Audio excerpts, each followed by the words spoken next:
All right, guys, what's going on? Welcome back to the Everything College Football podcast. Today, me and Nick here, we do our preview and prediction for Florida versus Tennessee.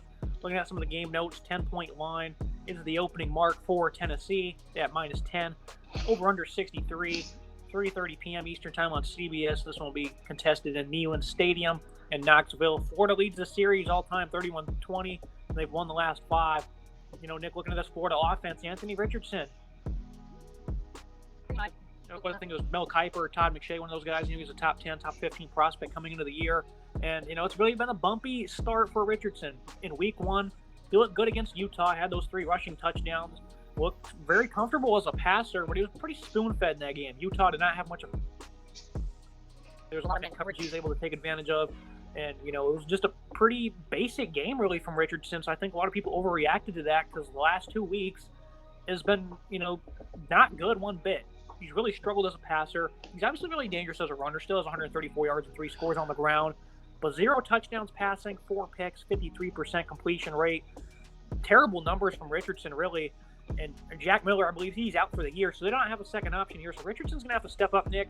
I think the biggest thing for me, though, is that in the preseason, one thing I talked about with Richardson is that his turnovers last year were bad. They're very horrific, and that has stayed true. He had a pick in the red zone, in the end zone, actually, when they're late losing USF. He had a pick 6 against Kentucky.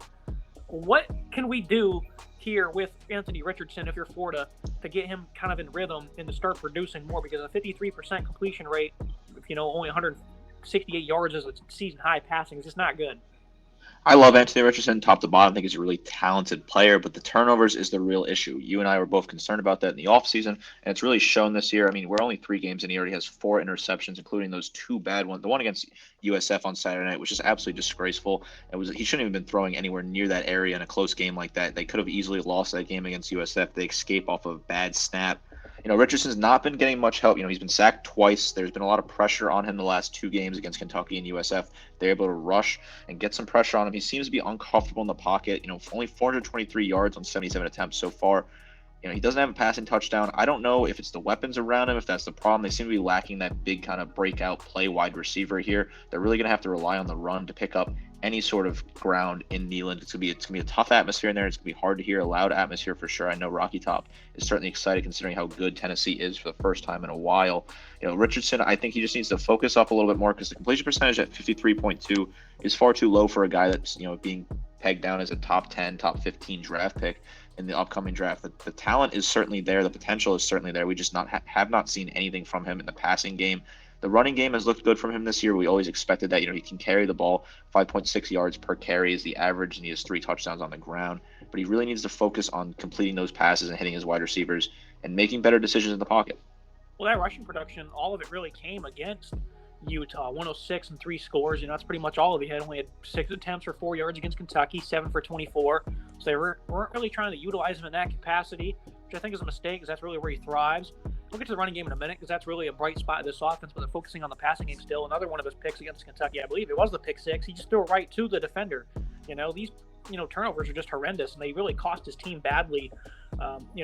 Looking at the receiving core, though, you don't really know who's going to step up. And, of course, this was a big concern coming into the year. They don't have a lot of outside speed. No real proven commodities. Justin Shorter, that former 5-star, it was, a couple years ago now. He's a big body, a 6'5" guy that they don't really seem to utilize in the proper way. He's got 6 grabs, 84 yards this year. Ricky Pearsall, the transfer from ASU, 7 recs, 120 yards. You thought he was kind of emerging as that number 1 guy, but he was not heavily utilized against USF, only 1 grab. And same against Kentucky. He did have a pretty strong effort against the Utes, I thought, in week 1.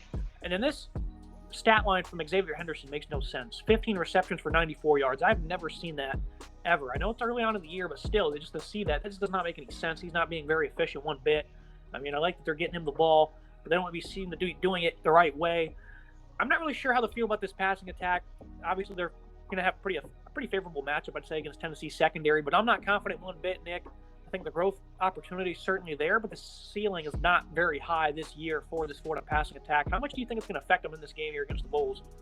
I definitely think it could be a problem if Tennessee's defense can shut down the run Florida could find themselves in a hole early on and having to rely on the passing attack, which really has not worked out for them. When I look at that Xavier Henderson stat line, 15 receptions for 94 yards, it blows my mind, just like it blows your mind, that how is he at 15 receptions? He's under 100 yards this year. It doesn't make any sense. He has a long of 28. So some of those catches, he's negative yards, 1-2 yards, and they're just not getting him in the right situation. They seem to be wasting targets to him. Ricky Purcell as well. I want to see more out of him. He has made some solid catches. He has a 24-yard reception, 17.1 yards per catch in his limited receptions, only 7 so far this year. They got to target him more if they're going to want to have any success on Rocky Top, because I feel like Tennessee's defense has the potential to shut down this running game, which has been phenomenal. The running game for Florida this year, we both thought in the offseason that there was some serious potential here. Montreal Johnson Jr., I highlighted him as a potential breakout star in the SEC. But if Tennessee can shut down the run, they're going to find themselves in trouble early on if they're going to have to pass and find themselves in a hole and play catch-up, because these wide receivers are just not helping out Anthony Richardson. Yeah, it's really just kind of a mixed bag. Richardson's not playing great. The receivers aren't helping him. It's, they're really struggling to find their footing there. But the running game is obviously, leading the charge here, like we kind of figured it would. They have 4 guys who've all touched the football in the backfield. All of them have in between 22 and 25 attempts. Trevor Etienne's getting involved, true freshman, 166 yards, 2 scores. He's ripped off some nice runs for them. Montreal Johnson, he's been big, 240 and 2 scores, averaging 9.6 yards per carry. Richardson, like we said, he's right there, third on the team in production. Naquan Wright, he's not been as efficient, but he's getting involved as well. So they have, 4 guys, 3 running backs they really like that will get involved, and they're running behind a phenomenal offensive line of Cyrus Torrance. He was bullying guys against USF. He really was, making some highlight reel plays. Ethan Waite's a senior, Richard Gorge as well. These guys have been really good. They held that Utah pass rush at bay. Kentucky, they kind of struggled a little bit in that game to run the ball, but they still had, healthy 4.5 yards per carry. I really like this running game. They're consistent, they're efficient, they're effective, and that's obviously going to be the way to go. Richardson's legs have not been utilized much, like we just said, a lot, here in these first 2 weeks, but I think that's one thing to focus on. What are your final thoughts on this Florida offense, how they match up here? I like Montreal Johnson a lot. He has 25 attempts, 240 yards, 9.6 yards per carry, plus 2 touchdowns. I like to see him be involved, get a lot of touches early on. Etienne as well. I don't think I expect him to have this many touches early on in the season. 22 attempts already, 7.5 yards per carry, 166 yards, and 2 scores for him. That duo right there is a very strong duo in the SEC. I'd like to see them get a ton of touches early on. If they can really find their groove and run the ball successfully on Saturday, they might have a chance to upset Tennessee. But if they start to fall into a problem here and they have to throw the ball a whole lot, and Richardson kind of has to use his ability in the pocket, they could find themselves struggling on offense for sure. Now we have the Tennessee offense. Hendon Hooker run flawless to start the season, 8 total touchdowns, no picks, 907 yards. They played Pittsburgh in week 2. Both teams, played tough opponents in week 2 in ranked contests. 325 and 2 scores there. Really has great command of this offense. Last year, he obviously had a phenomenal season. Only had about 3 picks. Yeah, he was 3 picks, 30 plus touchdowns. Him and Josh Heupel, these guys are really getting the go. They're really blending very well together. And Hooker, he wasn't very known for his passing abilities at Virginia Tech, transfers here, and he stayed true to his word even after Jeremy Pruitt got the boot. He stuck around, and him and Heupel, they've just been a phenomenal pairing. He's going to continue to thrive and just do great things for this offense. The tempo that Tennessee plays with is a big problem, and obviously that's something you're always going to talk about. Can Florida defend that? We'll find out. We'll talk about their defense in a minute, but the key to doing that is getting into your guys like Jalen Hyatt, who's finally emerging alongside Cedric Tillman. He right now is the leading pass catcher for this team, but Tillman's not far behind him. These guys both are putting in tremendous work. 18 grabs for 267 and 3 scores for Hyatt. All those numbers lead the team.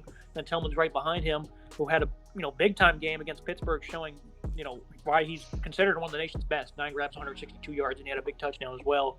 And then Brew McCoy, he's gotten involved a little bit. 8 receptions, 109 yards. Not that deep a wide receiver. They like the starting 3 guys they got, and then Jimmy Holiday, they like to get him involved. Biggest thing for me, though, Nick, is the offensive line. They're looking to find their stride. Did not run the ball very well against Pittsburgh. That's obviously one of the nation's best defensive lines. They also did allow 3 sacks in that one. Florida possesses a similar threat, though, so I do think, even though we're going to bash the Gators in certain facets, there's certain things in this game that could really allow them to thrive and allow them to win, and that's one of them. I do worry about this Tennessee offensive line significantly. Hendon Hooker's been sacked 5 times already this season, 3 sacks against Pitt.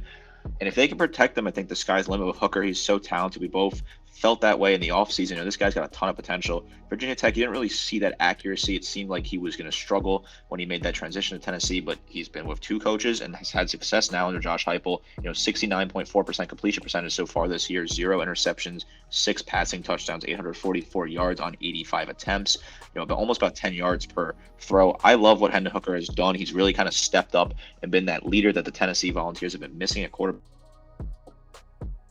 Now, and he has a great wide receiving quarterback. I think Tillman and Hyatt are very strong 1-2, but I also think Ramon Keaton and Brew McCoy are solid as well.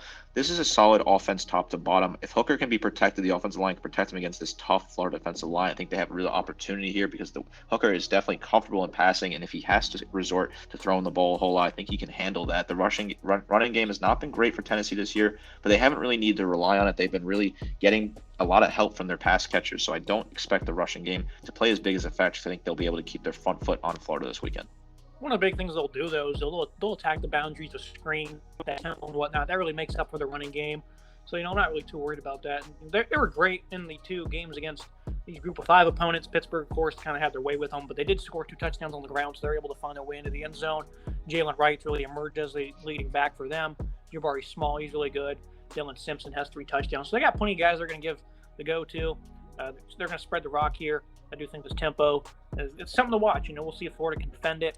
Looking at the Florida defense, the Gators 112th in run defense. They allowed 286 to USF after completely stonewalling Kentucky. Obviously the Wildcats, the offensive line coming in the year, very youthful.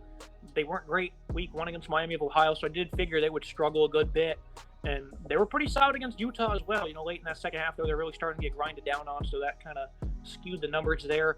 Gervin Dexter, Desmond Watson, what is he, 400-plus pounds or whatnot. They got some nasty guys there that help control the line of scrimmage. Ventrell Miller, though, he's going to have to be big, getting this run defense back on track, because that effort against USF, it was just flat out embarrassing. Brenton Cox has put a good start to the year. Not so much on the stat sheet, but he's making a lot of highlight reel plays. Last 2 weeks, he's really made some very impressive plays for this Gator defense. The pass rush has been quiet, though. 3 sacks in 3 games, 112th in college football in that statistic as well. They didn't have a pass rush against Utah. They didn't have much of one against Kentucky either, even with a kind of a matchup edge against that O-line that we just talked about, or I talked about. They did have 3 sacks in that game, so they did find it a little bit. But they turn around and they can't find it against USF. So right now, this defense is really inconsistent, Nick. Doesn't make sense. Because to perform the way they did against Utah, that was a very impressive game. They sealed the deal with a pick in the end zone, rather. But now it seems like the tide's kind of shifting in the wrong direction for this unit after playing pretty poor against the Bulls. Like you said, they kind of got bailed out by a bad snap. How do you feel about this front 7 for Florida? Because they have talented ball players, but when you look at how they've played in the first 3 weeks, it's really hard to get a read on these guys. Consistent. I like Brenton Cox. He's had a solid year so far. 21 total tackles for him. Ventrell Miller is only at 15. I expected to see a little bit more of him early on this season. Shamir James as well, 14 tackles for him. These guys really have to step up their total tackles numbers, and the sacks is very low. Only 3 tackles on the season, and that's just not a number that you want to see out of this Florida defensive line. They need to get after the quarterback more. They need to make Hendon Hooker uncomfortable, because if he has too much time and is comfortable in the pocket, he's going to complete passes all day across the middle or on the sidelines. They have to find a pass rush, because they don't really have a pulse on their pass rush so far this season. If they do not figure that out, they're going to have a lot of trouble on Saturday. Brenton Cox is that guy they're going to look to, though, for pass rush. He can get 3 sacks in a game by himself alone. One of the best edge rushers in the SEC. Secondary has not been too bad, though. They have allowed some big plays. They struggled against Brant Kuthi, against Utah. Kentucky made some big plays down the field. Overall, though, these guys have been pretty solid. Rashad Torrance has really stepped up at the other safety spots that are Trey Dean. They've been leaving him in coverage quite a bit. I don't like that, because he's more of a heavy hitter guy, is not as flexible in coverage, but he's certainly capable of being a leader on this defense and stepping up when they need him to. Overall, though, I think this unit, Jason Marshall, another one of those guys, Jalen Kimber, I believe he had a big pick against USF. I think he took it for 6. 4 picks for this defense so far. I like what they got in the secondary in terms of long term. I got a lot of youth that's really stepping up. Trevez. I think this is going to be a big game to learn what they got, though, because Kentucky, obviously, it's a talented passing attack, but the offensive line, they didn't really hold up a lot for them to get shots downfield. And obviously the same goes for Tennessee, but they're going to neutralize that, weak offensive line by going with tempo and attacking the boundaries. So this is going to be a big opportunity for the Florida secondary. I think they can really make or break this game, Nick. They can make plays on the edge. They can tackle. They can stay disciplined in coverage, on third and long situations. I think the Florida secondary will be a big reason why they win this game. I'm a fan of the secondary. Trey Dean leads the team in tackles, 16 solo tackles, 14 assists, 30 total tackles, plus a half sack for him. He's having a good season so far. I really like the hits that he lays down. Rashad Torrance as well, 11 solo, 11 assists, 22 total tackles. Those two together at safety, I really like what they have in the secondary. If they're able to keep Hendon Hooker in bay, kind of keep him in check a little bit, if they're able to have a strong performance in second, I think they can hang into this game. It really relies on the secondary for me on Saturday because I think the defensive line is going to struggle to get through that offensive line. I think they'll see improvements from that Tennessee offensive line. The secondary is strong, but can they lead the charge and hold Tennessee at bay? That's definitely yet to be seen, and that's going to be needed to be seen by Florida if they want to hang on in this game. Now looking at the Tennessee defense, we're really going to base everything off the Pittsburgh game because I'm not really trying to look at two efforts against group of 5 teams. But how they played against Pitt, I thought was really impressive. The bounce did give them some fits, I thought. Keaton Slovis only played in that first half, but Tennessee knocked him out of that game. They really dominated that O-line, gave them a lot of problems. Of course, only 2 quarters after that, and the backup quarterback, he had, a good run and sent the game to overtime. So obviously they weren't exactly consistent in that game, but they played with a lot of energy. They really slowed down the run. The stat sheet says 141 yards, but on the first drive, Pitt had a 75-yard rushing touchdown. So subtract that from the total. The rest of the game, the other 38 carries, they were pretty dominant. The offensive line for Pitt's obviously not anything too special, even though they do have 5 seniors. They're still, not exactly great. But it's very encouraging to see this Tennessee defense step up and do that against the run. Physical football team, I like what they got at defensive tackle, Namari Thomas, Currat, Garland. That was, a positional group I was kind of worried about coming into the year, but, see them do that against Pitt. We'll see if they can continue to do that because it's a big matchup here. They're playing a much better offensive line, a much better running game. The Pitt running backs run with a lot of physicality, so that's obviously one thing that's why I say that the balance gave them fits and whatnot. I'm waiting to see if Byron Young and Tyler Barron get unleashed in this game. They've not been very productive to start the season, which I'm not too mad with because they're still very important key contributors. And you don't always need to, have sacks and tackles for loss to be an impact performer. But I think this is one of those games where they're really going to start to take full circle and make plays. Aaron Beasley stepping up as the leading tackle or linebacker is very encouraging because it was a great growth opportunity for them in 2022. Jeremy Banks is probably their best overall playmaker last year, and now he has a counterpart to work with. They got some nice depth at that position too. Juwan Mitchell, he's another one of those guys. They only have 2 guys usually on the field at linebacker with that 4-2-5 scheme, but very encouraging what they have at linebacker. This is going to be a really big game for them to try to slow down this run. Biggest concern, though, well, it's really not even a concern because we were bashing the Florida passing game, and I think it's still going to be a problem in this one, but big play potential is certainly there. 261 pass yards per game allowed so far through 3 games, after posting one of the nation's worst marks in 2021. This is still a young secondary, still learning. Trayvon Flowers, I really like him. Jalen McCullough. There is a handful of seniors, though, despite saying how youthful it is. It just seems like that's how they're playing, though, is with a lot of youthfulness, still really learning how to communicate and how to play together. So I think that's one thing to watch is the Tennessee secondary. Overall, I think this is a nice defense that really matches up well based on what I saw in the Pittsburgh game. I look at this defense. I like Beasley and Banks. The 2 linebackers, 22 tackles for Beasley, 14 for Banks. 2 of them are putting up numbers. Jeremy Banks is really talented. We expected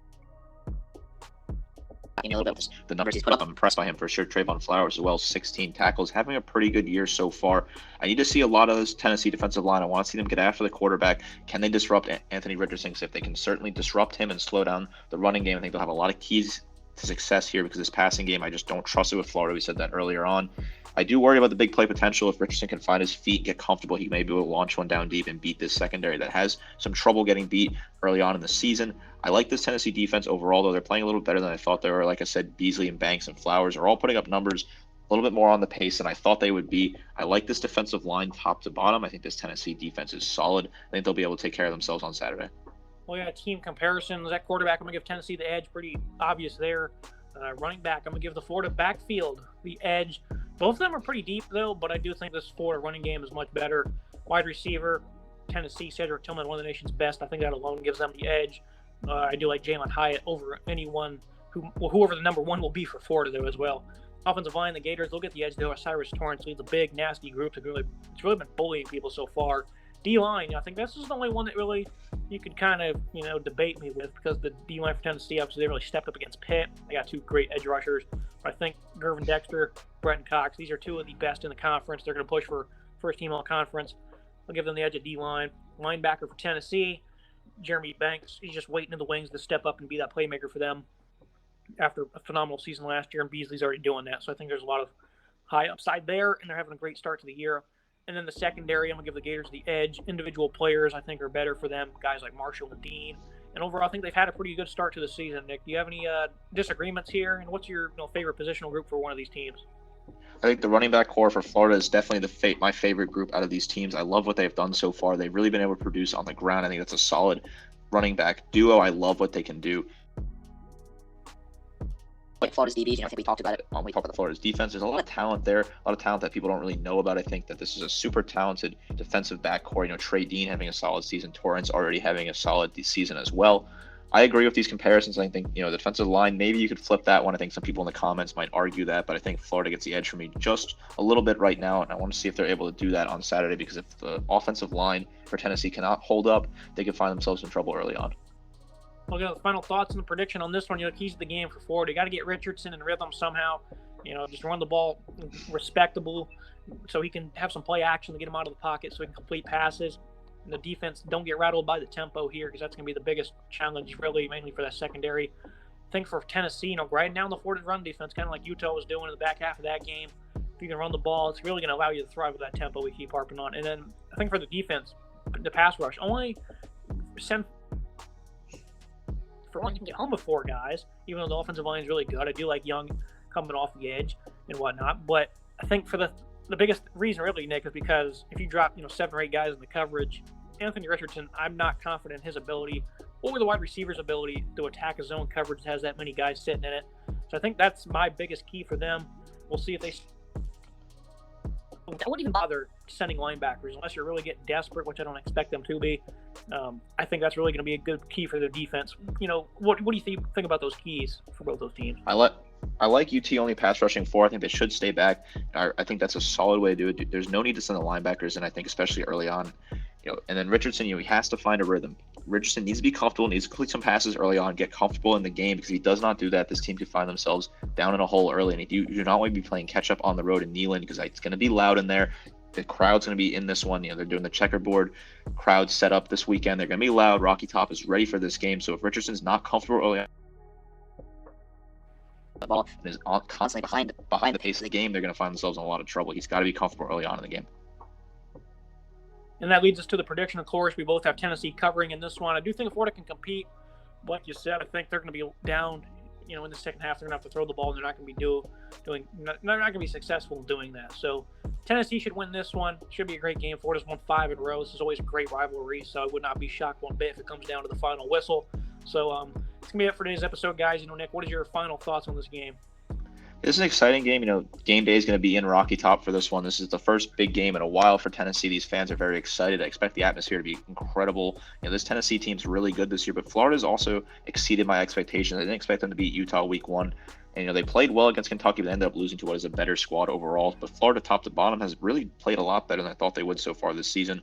So this game's going to be an interesting one to see. I'm excited to watch this one at 2:30 on Saturday. Should be a great game. It's going to be it for today's episode, guys. Make sure you like, comment, subscribe. Nick, thank you for joining me as always. Yeah, not a problem. See you guys next time.